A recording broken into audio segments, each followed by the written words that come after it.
करवा चौथ के व्रत की कथा।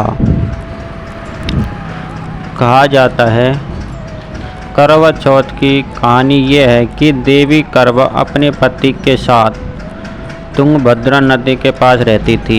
एक दिन करवा के पति नदी में स्नान करने गए तो एक मगरमच्छ ने उनका पैर पकड़ लिया और नदी में खींचने लगा।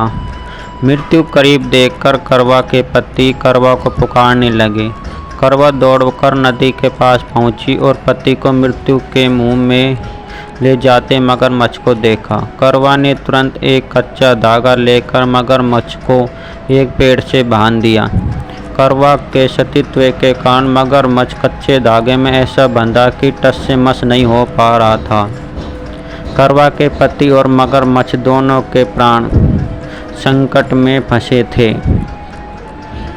करवा ने यमराज को पुकारा और अपने पति को जीवन दान देने और मगरमच्छ को मृत्यु दंड देने के लिए कहा।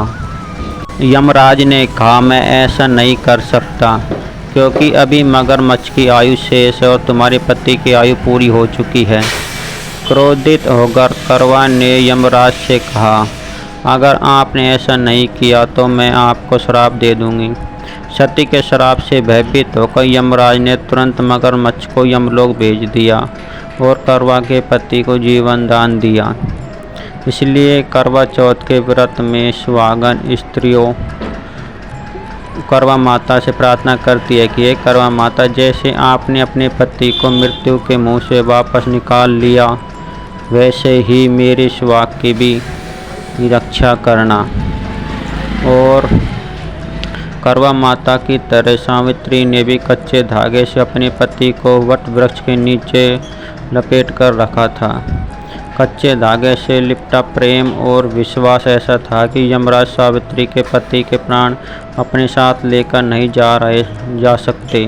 सावित्री के पति के प्राण को यमराज को लौटाना पड़ा और सावित्री को वरदान देना पड़ा कि उसका सुहाग हमेशा बना रहेगा और लंबे समय तक दोनों साथ रहेंगे।